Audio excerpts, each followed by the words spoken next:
नमस्कार दोस्तों, त्रिज्या व्यास यूट्यूब चैनल पे आप सभी का हार्दिक स्वागत है। दोस्तों, आज का हमारा इस एपिसोड का विषय है हायरार्की ऑफ वॉरियर्स। जी हाँ दोस्तों, योद्धाओं की सूची, जिसमें हर एक योद्धा का जो अग्रक्रम है, योद्धाओं का जो हायरार्की है, वो आज हम डिस्कस करेंगे। दोस्तों, योद्धा जो होता है, एक वॉरियर जो होता है, पूरी जान लगा के अपने राज्य के लिए लड़ता है, तो फिर उसमें भी बहुत सारे अग्रक्रम आते हैं, बहुत सारे हायरार्कीज आती हैं। उनके बारे में आज हम जानेंगे। और ये है बेसिकली त्रेता युग और द्वापर युग के जो योद्धा हुए थे, क्योंकि आजकल तो मॉडर्न टाइम्स के हिसाब से जो लड़ाइयाँ लड़ी जाती है तो उनमें ये टर्म्स यूज़ नहीं होती, लेकिन उस ज़माने में, उस कालखंड में जब त्रेता युग था जिसमें रामायण घटा, और द्वापर युग था जिसमें महाभारत घटा, तो इन दोनों युगों को सामने रखते हुए जो जितने सारे वॉरियर्स हुए, जितने सारे योद्धा हुए, उनकी जो हायरार्कीज़ हैं, कौन ऊपर था कौन नीचे था, किसके ऊपर क्या क्या जिम्मेदारियाँ थी, क्या क्या हर एक की हायरार्की थी, उनको क्या टर्मिनोलॉजीज दी गई थी, उनको क्या कहा गया था, उनके नीचे कितने सोल्जर्स थे, कितने इन्फेंट्रीमैन थे, उनको क्या क्या जिम्मेदारी दी गई थी, तो इन सारी चीज़ों का विवरण, इन सारी चीज़ों का एनालिसिस इस हायरार्की ऑफ वॉरियर्स के सूची में आपको मिल पाएगा। तो ध्यान से सुनिए दोस्तों, ये बहुत ही इंपॉर्टेंट वीडियो है, क्योंकि ये जो हायरार्की है, हम जो डेली जो टर्म्स यूज़ करते हैं, महारथी या फिर रथी, अतिरथी, तो ये टर्म्स क्या है और उनके अंडर क्या क्या रिस्पॉन्सिबिलिटीज़ आते हैं, उनकी असली पहचान क्या है, ये आज हम जानेंगे इस वीडियो के द्वारा। तो यस दोस्तों, आज का विषय है हायरार्की ऑफ वॉरियर्स, जो है योद्धाओं की सूची।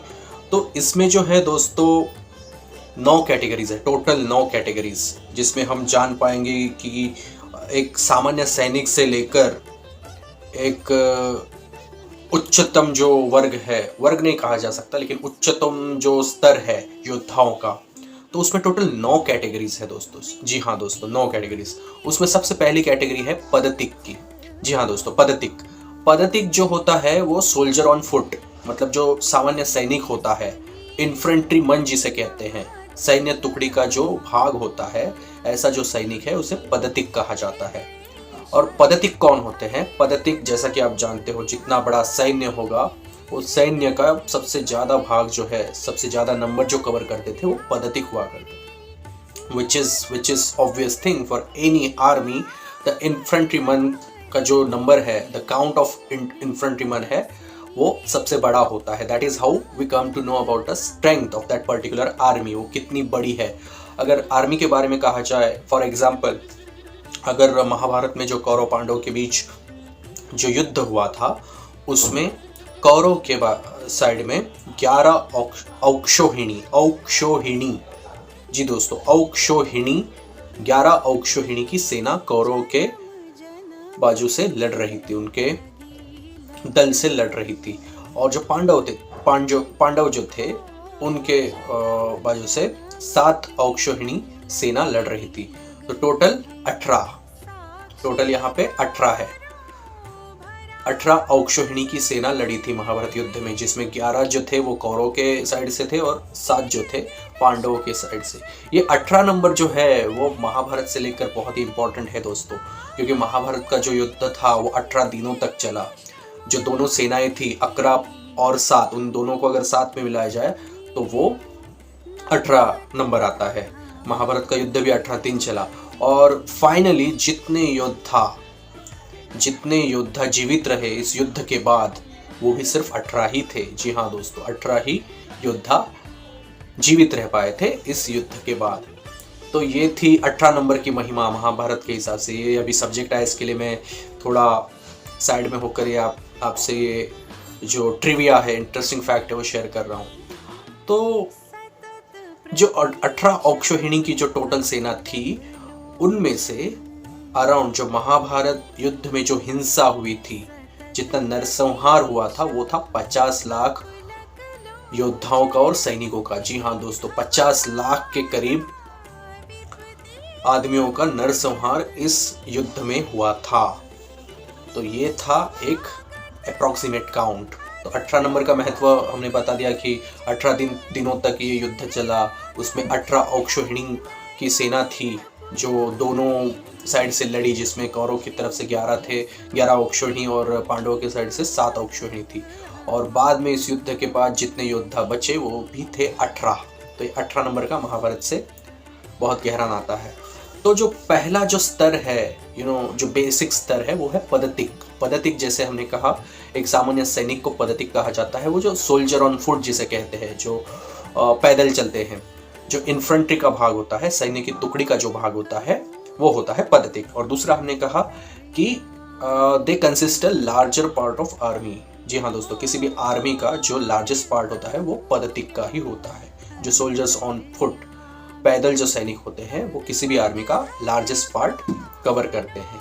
तो ये था पदतिक के बारे में। दूसरा जो कैटेगरी है वो है अश्वरोही। जी हाँ दोस्तों, अश्वरोही। अश्वरोही जो होते हैं, नाम में ही इसका मतलब पता है। अश्वरोही मतलब हॉर्समैन ऑफिसर्स। जो ऑफिसर्स हुआ करते थे, जो घोड़ों पर मार्गक्रमण करते थे, उन्हें अश्वरोही कहा करते थे। और ये अश्वरोही जो है, उनकी जो काउंट होती है, 12 पदतिक मिलकर एक अश्वरोही का ओहदा हुआ करता था। मतलब एक अश्वरोही के अंडर 12 पदतिक हुआ करते थे। जी हाँ दोस्तों, एक जो ऑफिसर है जो घोड़े पर मार्गक्रमण करता है, उसके अंडर 12 पदतिक हुआ करते थे, मतलब 12 पैदल चलने वाले सैनिक। तो ये था सेकंड वाला कैटेगरी, विच इज कॉल्ड अश्वरोही। आगे बढ़ते हैं दोस्तों। अश्वरोही के बाद आता है गज। ये जो गज है, नाम से ही आपको पता चला होगा, गज यानी एलिफेंट, हाथी। तो गज का ये जो है, इट इज सेम लाइक अश्वरोही, वैसा ही कॉन्सेप्ट है। जो ऑफिसर्स ऑन एलिफेंट्स, जो एलिफेंट के ऊपर बैठकर मार्गक्रमण किया करते थे युद्ध में, उन ऑफिसर्स को कहा जाता है गज। तो गज का ओहदा क्या है, उसकी रिस्पॉन्सिबिलिटीज क्या है? एक गज इज इक्वल टू 12 अश्वरोहीज।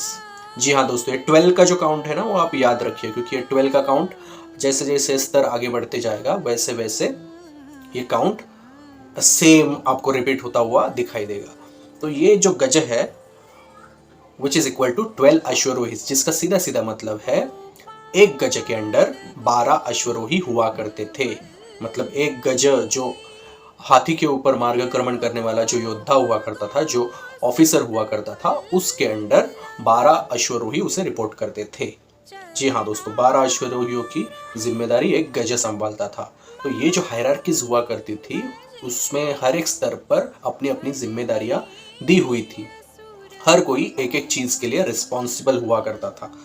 तो that is how this hierarchies arrived for any army, and it is logical, because of the fact that कि जितना ये लार्जेस्ट नंबर है आर्मी का, आर्मी जितनी बड़ी है उतनी जिम्मेदारियां भी बढ़ती जाती है। ये सिर्फ युद्ध का मामला नहीं था, हर एक की अपनी अपनी रिस्पॉन्सिबिलिटी होती है। वेपनरी का जो पार्ट है, वो उसका जो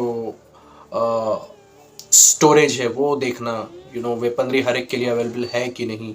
जो रसद होती है, असला होता है, जो युद्ध में काम आता है मार धाड़ के लिए, वो असला होता है। रसद मतलब खाने का सामान, वो सारी चीज़ें देखने का काम ये हायरार्कीज के जो हेड हुआ करते थे वो देखा करते थे। मतलब नीचे से लेकर ऊपर तक सब रिपोर्टिंग हुआ करती थी। तो ये सैनिकों की जो सैलरी है, उनका जो ट्रेनिंग है, उनको जो वेपनरी देना है, उनको और भी कुछ चीज़ों में मास्टर कराना है, उनकी बहुत सारी शिकायतें हुआ करती थी, उनकी समस्याएं समझना, वो आगे ऊपर के हायरार्की तक पहुंचाना। तो ये सारी चीज़ें जो हुआ करती थी, वो उस स्तर के, उस हायरार्की के हेड का आगे तक पहुंचाने का काम हुआ करता। तो वैसे वो अपने यूनिट का ख्याल रखते थे। उनके अंडर जो रिस्पॉन्सिबिलिटीज़ दी जाती थी, उनके अंडर जो आदमी दिए जाते थे, जो यूनिट दिया जाता था, उनका वो वैसे ख्याल रखते थे और उस हिसाब से अपने सैन्य को तैयार रखते थे। और जब युद्ध का माहौल तैयार हो जाता, तो ये सारी तैयारियां पुख्ता करके रणभूमि में ये योद्धा अपना काम करने आ जाते थे। घमासान युद्ध होकर उसके बाद जो होता है वो आप सभी जानते हो। तो ये हायरार्कीज उस हिसाब से वर्क करती हैं, इसके लिए इसका महत्व भी बहुत ज़्यादा हुआ करते हैं।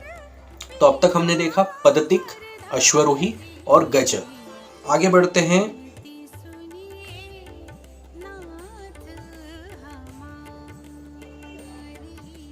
नेक्स्ट कैटेगरी है अर्धरथी की। जी हाँ दोस्तों, अर्धरथी। आपने रथी तो सुना होगा, तो रथी क्या होता है उससे पहले जानना पड़ेगा अर्धरथी क्या होता है। अर्धरथी जो होते थे वो बेसिकली जो ऑफिसर्स जो रथ के ऊपर चलते थे, मार्गक्रमण करते थे रथ के ऊपर। जी हाँ दोस्तों, यहाँ से रथ की कैटेगरी शुरू होती है। अब तक हमने देखा पद्धतिक जो सोल्जर्स ऑन फुट हुआ करते थे, जो पैदल सैनिक हुआ करते थे। अश्वरोही ऑब्वियसली जो अश्वरोहण करते थे यानी घोड़े पर मार्गक्रमण करते थे। गज हुआ करते थे, वो हाथी के ऊपर सवार होकर युद्ध लड़ते थे। तो यहाँ से जो कैटेगरीज आगे शुरू होती है उसमें से पहली कैटेगरी है अर्धरथी, जो रथ के ऊपर सवार होकर युद्ध करती थी। और ये ओवरऑल जो है हमारी चौथी कैटेगरी है। पद्धतिक, अश्वरोही, गज और ये हमारा अर्धरथी। तो अर्धरथी से यहाँ से शुरू होती है जो रथों के ऊपर सवार होके जो युद्ध लड़ते थे ऐसे ऑफिसर्स की हायरार्की। तो यहाँ से आगे से ऊपर तक हर कोई रथ पर सवार होकर युद्ध करता था। तो अर्धरथी की जिम्मेदारियां क्या हुआ करती थी? अर्धरथी जो था वो एक गज या फिर 12 अश्वरोहियों के बराबर हुआ करता था।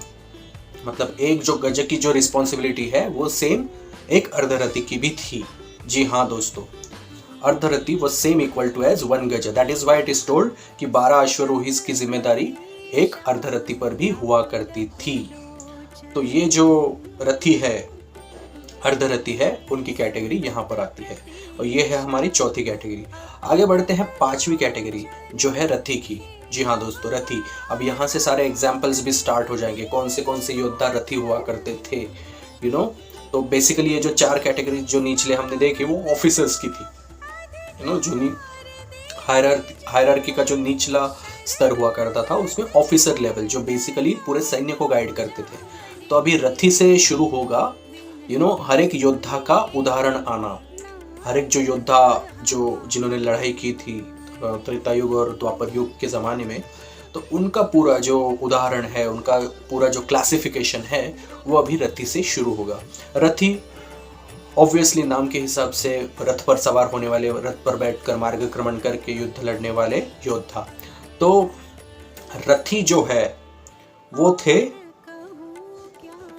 12 अर्धरथीज की जिम्मेदारी इनके ऊपर थी। 12 अर्धरथीज, जी हाँ दोस्तों, 12 अर्धरथीज या फिर 5000 योद्धा। जी हाँ दोस्तों, 5000 वॉरियर्स और 12 अर्धरथीज, इनकी जिम्मेदारी रथी के ऊपर थी।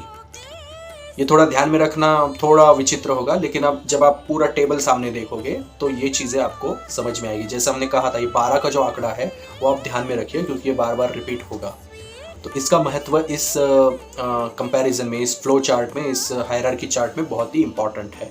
तो जैसा कि हमने कहा, रथी जो है दैट वाज इक्वल टू 12 अर्धरथीज और 5000 वॉरियर्स। मतलब 12 अर्धरथीज या फिर उनके अंडर आने वाले 5000 जो योद्धा है उनकी जिम्मेदारी रथी के ऊपर थी। जी हाँ दोस्तों, अब ये रथी कौन थे? जैसा कि हमने कहा कि इसमें योद्धाओं के नाम एज अ उदाहरण, एज एन एग्जाम्पल हम आपको बताने वाले थे। तो ये रथी कौन थे? तो रथी जो थे वो थे युधिष्ठिर, नकुल, सहदेव, जयद्रथ, 99 कौरव, 99 कौरव, उसमें दुर्योधन नहीं है, 99 कौरव, शकुनी, मामा श्री शकुनी, उपपांडव, मत्स्य देश के जो राजा थे विराट, जिन्होंने पांडवों को अज्ञातवास में शरण दी थी, जो वो भी नहीं जानते थे क्योंकि रूप बदलकर पांडवों ने विराट देश में अपना अज्ञातवास बिताया था। तो उस मत्स्य देश के राजा विराट और उनका पुत्र उत्तर, जी हाँ दोस्तों, ये भी रथी था। और जो भीष्म पितामह के वध में जो जिनका अहम रोल रहा वो शिखंडी, वो भी रथी थे। तो उस हिसाब से रथी की सूची अगर फिर से मैं रिपीट करूँ तो युधिष्ठिर थे, नकुल, सहदेव, जयद्रथ, 99 कौरव, शकुनी, उपपांडव, उपपांडव मतलब पांडवों के बेटे, पांडवों की जो अगली पीढ़ी थी वो उन्हें उपपांडव कहा जाता है। तो पांडवों के जो बेटे थे वो उपपांडव, मत्स्य देश राजा विराट, उत्तर और शिखंडी, ये सारे जो योद्धा थे वो रथी थे। जी हाँ दोस्तों, इनकी लेवल जो थी, लेवल तो नहीं कहा जा सकता, लेकिन इनका जो स्तर था, उनकी जो स्किल्स थे, स्किल सेट थे, उनकी जो एबिलिटीज थी वो रथी के स्तर की थी। वो उस हिसाब से अपनी जिम्मेदारियां निभाया करते थे। इनका काम क्या था? इनके अंडर थे 12 अर्धरथीज which is equal to 5000 warriors, 5000 योद्धा, इन्हें वो गाइड किया करते थे। जी हाँ दोस्तों, अभी आगे जानते हैं आगे की कैटेगरी। ये तो हमने अभी तक 5 जो कैटेगरीज थी उनके बारे में जाना। वो थे पदतिक, फिर अश्वरोही, फिर गज, फिर अर्धरथी, और अभी पांचवा जो कैटेगरी हमने जाना वो था रथी। टोटल 14 कैटेगरीज हैं दोस्तों, 9 कैटेगरीज है, सॉरी 9 कैटेगरीज में से 5 हमने जान ली। और इसके आगे जो कैटेगरीज आने वाले हैं उसमें ढेर सारे योद्धा आपको दिख जाएंगे उदाहरणों के हिसाब से। इसमें जो जो योद्धा जिस योद्धा ने रणभूमि में अपना नाम कमाया था उन सारे योद्धाओं का जिक्र, उस सारे योद्धाओं का वर्णन आगे आने वाले कैटेगरीज में आपको सुनाई पड़ेगा। तो आगे बढ़ते हैं दोस्तों। आगे की जो कैटेगरी है वो है अतिरथी की। जी हाँ दोस्तों, अतिरथी, रथी के ऊपर की कैटेगरी अतिरथी। ये जो अतिरथी हुआ करते थे वो थे मेन ऑफिसर्स विद ट्रूप्स। जी हाँ दोस्तों, सैन्य दल की जो टुकड़ी हुआ करती थी वो इन ऑफिसर्स के अंडर हुआ करती थी, जिन्हें अतिरथी कहा जाता है। अतिरथी, the officers, the main officers with troops, इनके अंडर सैन्य टुकड़ी हुआ करती थी।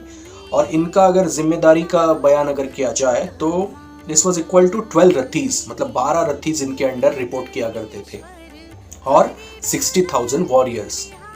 जी हाँ दोस्तों, 5,000 इंटू 12, ये 12 का नंबर जो हमने कहा था जो बार बार रिपीट होगा, तो 12 into 5,000 equal to 60,000 warriors, that is equal to 12 रथीज वेयर अंडर अतिरथी। तो अतिरथी का ये जिम्मेदारी हुआ करता था कि वो उनको 12 जो रथी हैं वो उन्हें रिपोर्ट किया करते थे, और इक्वल टू 60,000 वॉरियर्स उनके अंडर हुआ करती थी। 60,000 is one of the largest number, it's a considerable amount of army, you know, जिसमें सारे इन्फेंट्रीमैन हैं, आपके ऑफिसर्स हैं, वॉरियर्स हैं, रथीज हैं, अर्धरथी हैं, गज है, यू नो, जो अश्वरोही गज जो एनिमल्स के ऊपर सवार होकर युद्ध किया करते थे।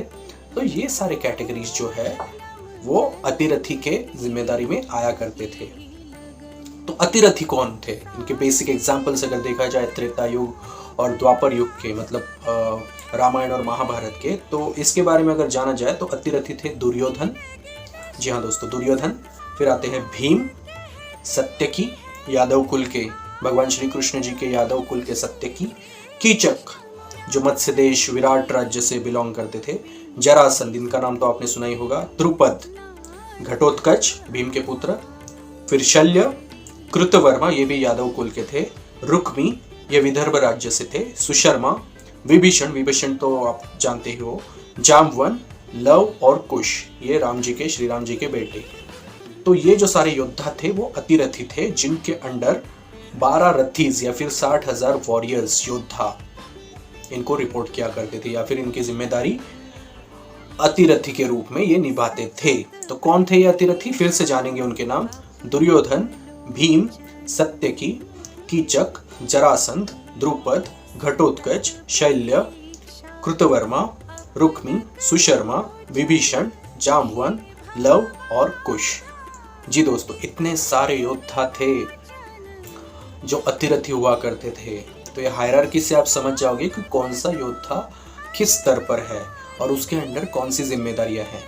और ये सब आप सभी भली भांति जानते हो कि ये सब स्किल सेट के ऊपर है, ये सब एबिलिटीज़ के ऊपर है कि कौन से योद्धा की क्या क्या एबिलिटी है। ये किसी ने ऐसा वन डे फाइनली बैठकर ये टीम नहीं बनाई कि भाई ये अतिरथी आप होंगे, रथी आप होंगे, ऐसा नहीं। ये हर एक योद्धा की जो कैपेबिलिटी हुआ करती थी, उसकी एबिलिटी हुआ करती, उसके स्किल सेट हुआ करते थे, उस हिसाब से उस स्तर में उसे गिना जाता था, और उस हिसाब से उनकी जिम्मेदारियां जो है वो उन्हें दी जाती थी। तो वैसे ही जो पूरी सैन्य है, पूरा जो सैन्य है, आर्मी का जो पूरा काउंट है, वो वैसे ही इन कैटेगरीज में डिवाइड हुआ करता था। तो उसका हमने विवरण देखा। अब तक के जो पदतिक है, अश्वरोही है, गज है, अर्धरथी है, रथी है और अतिरथी, इन 6 कैटेगरीज के बारे में हमने जाना। हमने कहा था टोटल 9 कैटेगरीज हैं और आगे भी बहुत सारे योद्धा आगे की कैटेगरीज में आने वाले हैं। तो 9 में से 6 योद्धाओं के बारे में हमने अब तक जाना है, जिसमें थे पदतिक, अश्वरोही, गज, अर्धरथी, रथी, अतिरथी। जी हाँ दोस्तों, इन कैटेगरीज में बहुत सारे इंपॉर्टेंट योद्धा हमने आपको बताए, इनके उदाहरण हमने आपको बताए। इसमें लार्ज आर्मी, एक कंसिडरेबल आर्मी का नंबर भी इसमें काउंट दिया हुआ है जो इन योद्धाओं के अंडर युद्ध लड़ा करते थे। तो दोस्तों इसी के बारे में हम जानेंगे कि अगली कैटेगरी क्या है। आगे की कैटेगरी है वो है महारथी की। जी हाँ दोस्तों, जो सबसे फेमस कैटेगरी है, जिससे भी कोई भी ब्रेव आदमी हो, एक योद्धा जैसा हो, उसे महारथी की उपमा दी जाती है, उसे महारथी कहा जाता है। सो महारथी comes as a 7th category. 6 कैटेगरियाँ अब तक हम देख चुके हैं, तो ये है हमारी 7वीं कैटेगरी। टोटल 9 कैटेगरीज है, तो उसमें से जो 7वीं कैटेगरी है वो है महारथी की। अब महारथी किसे कहा जाता है, उसकी पहचान क्या है? तो महारथी जो है वो है सुपेरियर टू ऑल ऑफिसर्स। सारे जो ऑफिसर्स हैं, सारे जो योद्धा है, उसमें से वो सुपेरियर है। जी हाँ दोस्तों, अब तक की जो 6 कैटेगरीज है उनसे ये 7वीं जो कैटेगरी है महारथी की, वो सुपेरियर हुआ करती थी। इसका अगर संख्या में अगर वर्णन किया जाए तो दैट इज इक्वल टू 12 अतिरथीज और 24 रथीज और 7,20,000 वॉरियर्स। जी हाँ दोस्तों, इनकी अगर जिम्मेदारी, इनके अंडर जो योद्धा हुआ करते थे वो थे 12 अतिरथी यानी 24 रथी। जी हाँ दोस्तों, अगर संख्या में एग्जैक्ट नंबर्स में अगर काउंट किया जाए तो 7,20,000 योद्धा जो थे वो महारथी के अंडर हुआ करते थे। जी हाँ दोस्तों, इतनी बड़ी रिस्पॉन्सिबिलिटी, 7,20,000 मतलब एक बहुत ही बड़ा लश्कर, बहुत ही बड़ा सैन्य इनके अंडर हुआ करता था। इतनी बड़ी जिम्मेदारी महारथी के अंडर हुआ करती थी। Controlled major portion of army. जी हाँ दोस्तों, 7,20,000 नंबर ही उनका दर्जा दर्शाता था कि कितनी बड़ी आर्मी को, मेजर पोर्शन ऑफ आर्मी वो कंट्रोल किया करते थे। कितना बड़ा लश्कर का हिस्सा, सैन्य का हिस्सा महारथी कवर किया करते थे।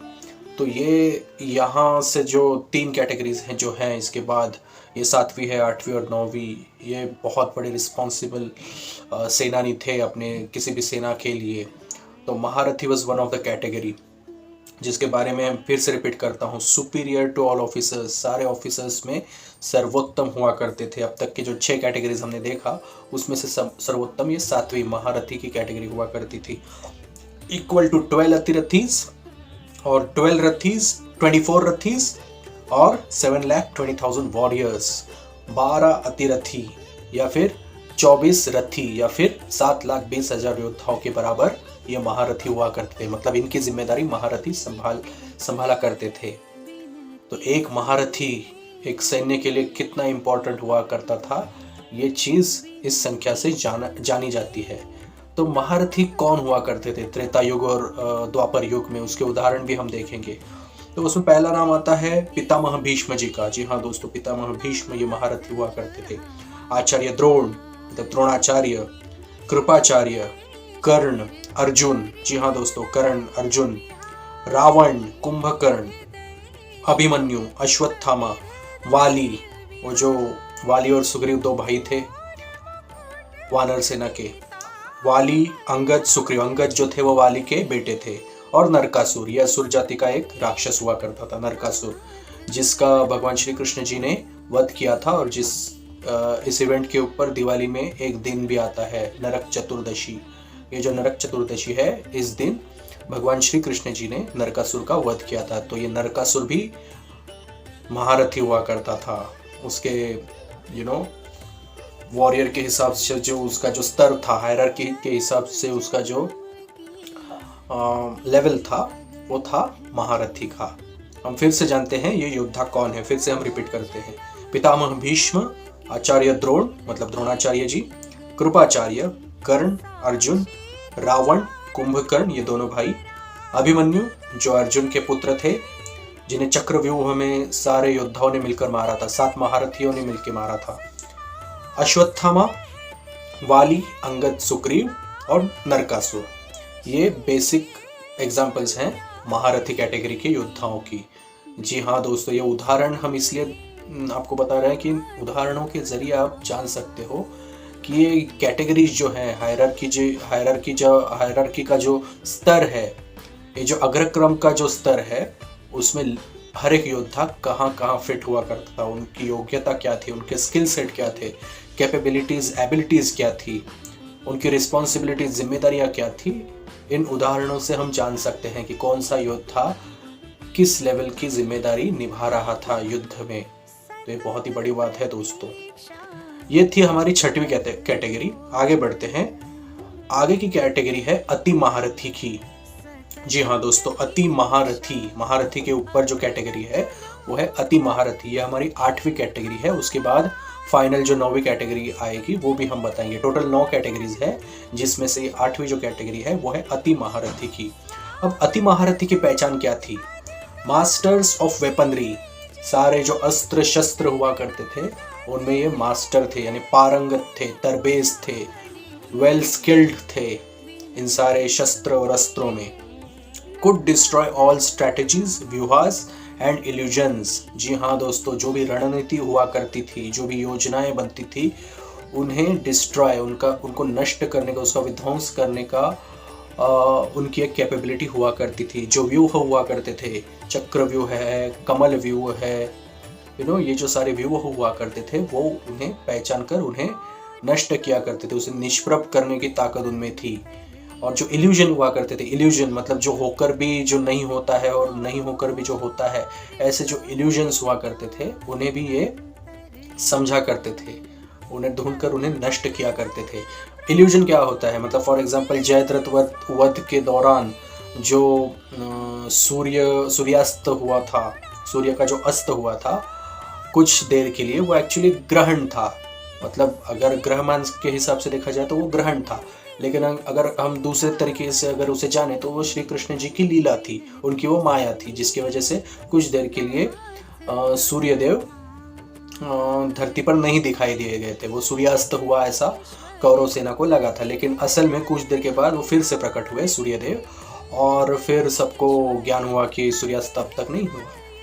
तो फिर भगवान श्री कृष्ण जी ने कहा था, यह है जयद्रथ, यह है सूर्य, यह है सूर्य, यह है जयद्रथ, और फिर अर्जुन ने जयद्रथ वध को अंजाम दिया था। तो ये था इल्यूजन का एक एग्जाम्पल, जो होकर भी नहीं होता है या फिर नहीं होकर भी होता है। ऐसे जो छलावा जो होता है, जो इल्यूजन होता है, मृगजड़ जिसे कह सकते हैं, तो ऐसी चीजों को, ऐसी माया को भी ये अति महारथी समझा करते थे। उन्हें ठीक से जानकर उसके पीछे क्या है, उसके पीछे ग्राउंड रियलिटी क्या है, सत्य क्या है, ये वो जाना करते थे।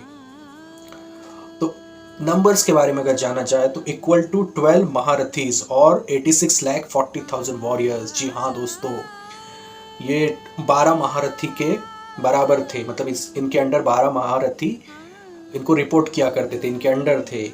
और अगर एग्जैक्ट काउंट के बारे में सोचा जाए तो 86,40,000 वॉरियर्स। जी हाँ दोस्तों, 86,40,000 योद्धा इनके अंडर हुआ करते थे, अति महारथी। मतलब ये जो नंबर है 7,20,000 इंटू 12 अगर किया जाए तो दैट नंबर कम्स टू 86,40,000 योद्धा। जी हाँ दोस्तों, तो ये थी अति महारथी की पहचान, जिसमें हमने बताया था मास्टर्स ऑफ वेपनरी, सारे अस्त्र और शस्त्रों में पारंगत तरबेज हुआ करते थे। कुड डिस्ट्रॉय ऑल स्ट्रैटेजीज, व्यूहास एंड इल्यूजन्स, सारी जो योजनाएं हैं, जो स्ट्रैटेजीज हुआ करती थी, व्यूह हुआ करते थे, अलग अलग व्यूह बनाते थे, या फिर कोई इल्यूजन हुआ करता था, कोई छलावा हुआ करता था, इन सारी चीज़ों को निष्प्रभ करने की एबिलिटी इन अति महारथियों में थी। और नंबर्स के बारे में अगर जाना जाए तो इनके बराबर जो थे 12 महारथी की ताकत ये रखते थे। 12 महारथी के बराबर अगर एग्जैक्ट काउंट में अगर बोला जाए तो 86,40,000 योद्धा के बराबर एक अति महारथी हुआ करता था। जी हाँ दोस्तों, एक अति महारथी की ये जिम्मेदारियां थी, ये पहचान था, ये उनके स्किल का एक स्तर था, उनके एबिलिटीज का एक लेवल था। तो ऐसे कौन से अति महारथी हैं, इनके एग्जाम्पल्स अगर हम जाने तो इनका एग्जैक्टली हम विवरण जान सकते हैं, इनका एनालिसिस इन उदाहरणों के द्वारा बहुत ही डीपली हम समझ सकते हैं। तो ऐसे अति महारथी कौन थे? वो थे भगवान श्री राम, भगवान श्री कृष्ण, बलराम जो श्री कृष्ण जी के बड़े भाई थे, लक्ष्मण, इंद्रजीत, मेघनाथ इंद्रजीत जो रावण के बेटे थे, हनुमान, जी हाँ दोस्तों, बजरंगबली जी भी अति महारथी थे, परशुराम, ये जो विष्णु जी के अवतार थे परशुराम, वो भी अति महारथी थे, मतलब बेसिकली अगर जाना जाए तो भगवान विष्णु और शिव जी के जो सारे अवतार थे वो अति महारथी के कैटेगरी में आते हैं। जी हाँ दोस्तों, भगवान विष्णु जी और भगवान शिव जी के जितने सारे अवतार इस पृथ्वी तल पर हुए थे मानव शरीर के रूप में, वो सारे अवतार जो थे वो अति महारथी थे, अगर वो योद्धा के स्तर पे अगर उन्हें गिना जाए। तो फिर से हम जानते हैं कि अति महारथी के उदाहरण क्या है। भगवान श्री राम, भगवान श्री कृष्ण, बलराम, लक्ष्मण, मेघनाथ इंद्रजीत, बजरंगबली जी, परशुराम जी, मतलब भगवान विष्णु और शिव जी के सारे अवतार, जितने भी अवतार इस पृथ्वी पर धरती पर हुए भगवान विष्णु जी के और भगवान शिव जी के, वो सारे अगर युद्ध की भाषा में अगर हम योद्धा के रूप में अगर उन्हें देखा करें तो उनका स्तर था अति महारथी का। जी हाँ दोस्तों, ये penultimate, this is a penultimate level of all the hierarchies of warriors. ये 8वीं कैटेगरी है, उसके बाद है 9वीं कैटेगरी। जी हाँ दोस्तों, इनके ऊपर भी एक और कैटेगरी है और उनके उदाहरण भी उतने ही सशक्त हैं।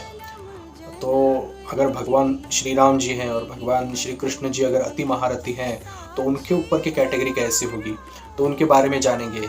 जो हमारी आखिरी कैटेगरी है 9वीं category, is the last category of hierarchy of warriors, योद्धाओं का जो अग्रक्रम है उसकी जो आखिरी कैटेगरी है वो है महामहारथी।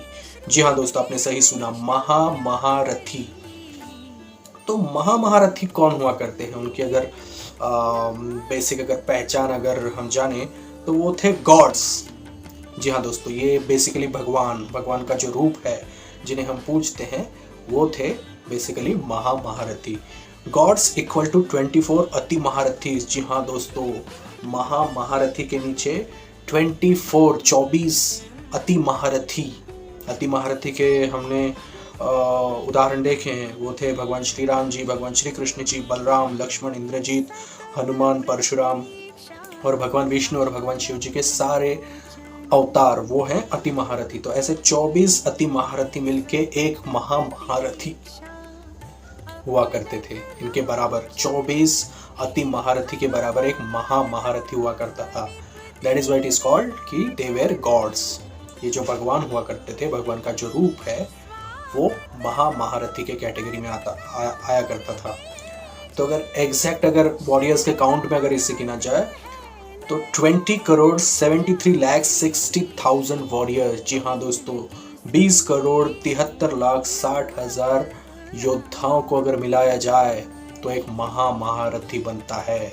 जी हाँ दोस्तों, इन 20,73,60,000 वॉरियर्स के बराबर एक महामहारथी हुआ करता था, जिनकी बेसिक पहचान वो भगवान थे, भगवान का एक रूप था। तो ये भगवान के रूप कौन है आपने अंदाजा लगा ही लिया होगा। इनके बारे में एक और बात है, दे वेर इनविंसिबल, उन्हें कोई हरा नहीं सकता था।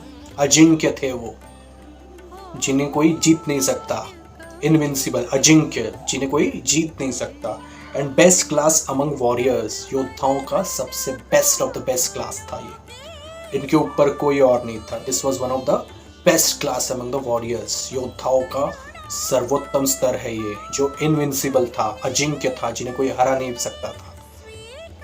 हम फिर से जानते हैं इनके कैरेक्टरिस्टिक के बारे में। गॉड्स, दिस महामहारथी जो थे, महामहारथी वो बेसिकली गॉड्स, भगवान हुआ करते थे, which were equal to 24 अति महारथीज। अति महारथीज के उदाहरण हमने जाने हैं। सो ऐसे 24 अति महारथियों के बराबर ये महामहारथी हुआ करते थे और जिनका एग्जैक्ट काउंट है 20,73,60,000 वॉरियर्स। जी हाँ दोस्तों, अति महारथी के वक्त जो काउंट आया था 86,40,000 वॉरियर्स, उनको इंटू 24 किया जाए, 24 अति महारथी का एक काउंट था 86,40,000, उसको अगर 24 से मल्टीप्लाई किया जाए, क्योंकि 24 अति महारथी इज इक्वल टू 1 महामहारथी, तो 86,40,000 को 24 से मल्टीप्लाई किया जाए तो ये 20,73,60,000 वॉरियर्स की संख्या आती है महामहारथी के कैटेगरी के बराबर।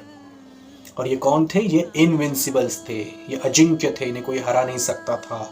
And the best of the best class among warriors, warriors का सबसे उच्चतम स्तर था, इनके ऊपर कोई और नहीं था। This were the best of the best warriors among the hierarchy of warriors. तो अभी बिना रुके इनके उदाहरण भी जान लेते हैं, आपने गेस किए भी होंगे। इनके उदाहरण थे भगवान विष्णु जी, जी हाँ दोस्तों, जैसे कि हमने कहा कि ये गॉड्स थे, तो भगवान विष्णु जी, भगवान शिव जी, भगवान ब्रह्मा जी, गणेश जी, जी हाँ दोस्तों, भगवान गणेश, कार्तिकेय, भगवान कार्तिकेय और माँ शक्ति, ये कुछ बेसिक एग्जाम्पल्स है महारथी के, जो बेसिकली गॉड्स थे और ये इनविंसिबल्स थे, अजिंक्य थे, इन्हें कोई हरा नहीं सकता था।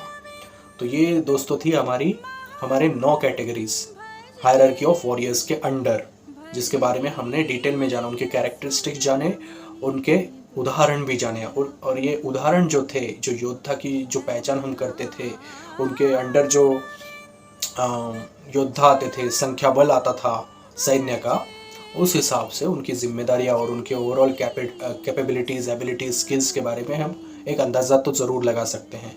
तो जब से ये अगर कैटेगरीज जैसे हम जानते हैं, उस हिसाब से हम इन चीज़ों का अंदाज़ा एकदम ठीक से लगा सकते हैं। तो फिर से एक रिकैप कर लेते हैं कि अब तक के 9 कैटेगरीज में हमने क्या जाना। हायरार्की ऑफ वॉरियर्स मतलब योद्धाओं की सूची, जिसमें हमने पहली कैटेगरी की थी पदतिक की, जो थे सैनिक, पैदल सैनिक, सोल्जर्स ऑन फुट, जो आर्मी का सबसे बड़ा हिस्सा हुआ करता था। जी हाँ दोस्तों, जितने ज़्यादा पदतिक उतनी ज़्यादा सैन्य की क्षमता हुआ करती थी, जिनको कंट्रोल करते थे बहुत सारे योद्धा, जिनकी कैटेगरीज हम आगे जानेंगे। पदतिक के बाद आते थे अश्वरोही, जो घोड़े पर सवार होकर युद्ध करते थे, जो 12 पदतिक के बराबर थे। एक अश्वरोही जो 12 पदतिक के बराबर हुआ करते थे। उसके बाद आते हैं गज, जो हाथी के ऊपर सवार होकर युद्ध करते थे, वो थे 12 अश्वरोहियों के बराबर। 12 अश्वरोही मिलके एक गज उनके बराबर हुआ करते थे। फिर आते हैं अर्धरथी। अर्धरथी से दोस्तों, जैसे हमने पहले भी बताया था कि अर्धरथी से जो योद्धा युद्ध में भाग लेते थे, वो रथ के ऊपर सवार होकर 9वीं जो कैटेगरी है महारथी, वहां तक का जो पूरा जो सफर है, वो जितने सारे योद्धा थे वो रथ के ऊपर सवार होकर युद्ध करते थे। तो अर्धरथी से रथ की शुरुआत होती है, रथ की सवारी की।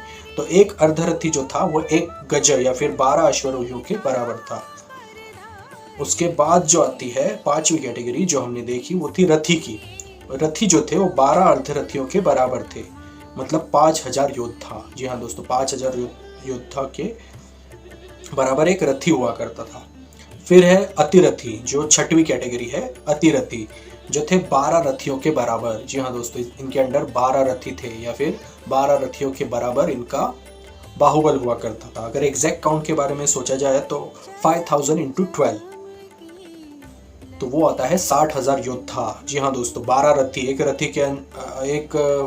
रथी के अंडर हुआ करते थे 5000 योद्धा। तो उनको अगर 12 से मल्टीप्लाई किया जाए तो काउंट आता है 60,000 वॉरियर्स, मतलब 60,000 योद्धा, 12 रथी मिलकर एक अतिरथी का स्तर हुआ करता था। अतिरथी के बाद जो 7वां स्तर है वो है महारथी का। महारथी जो थे वो 12 अतिरथी के बराबर हुआ करते थे। 12 अतिरथी, अगर एग्जैक्ट काउंट के बारे में अगर सोचे तो वो था 7,20,000 योद्धा। जी हाँ दोस्तों, 7,20,000 योद्धा के बराबर एक महारथी हुआ करता था। 8वीं जो कैटेगरी है पेनल्टीमेट, वो है अति महारथी। अति महारथी जो हुआ करते थे वो 12 महारथियों के बराबर हुआ करते थे। जी हाँ दोस्तों, 12 महारथियों के बराबर, और जिनका एग्जैक्ट काउंट हुआ करता था 86,40,000 वॉरियर्स। जी हाँ दोस्तों, इतने वॉरियर्स के बराबर एक अति महारथी हुआ करते थे।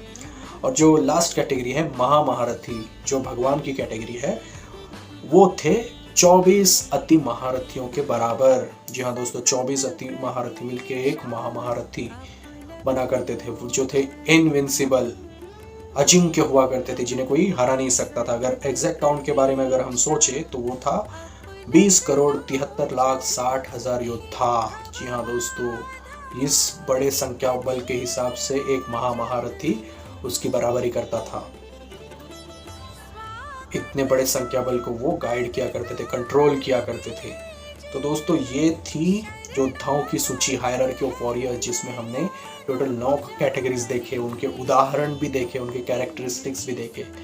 बहुत ही रोचक इन्फॉर्मेशन है ये, इसके बारे में शायद ही आपने कभी पढ़ा होगा या फिर गूगल में आपने इन चीज़ों के बारे में जाना होगा। लेकिन अगर ठीक से अगर इसका अध्ययन किया जाए तो ये इन्फॉर्मेशन इतनी जटिल भी नहीं है, इतनी हार्ड भी नहीं है। अगर इनके संख्या बल को ठीक से 12 से मल्टीप्लाई किया जाए, जो हमने कहा था कि ये रिपीटेटिव नंबर है, तो उससे आपको ये संख्या मिल सकती है।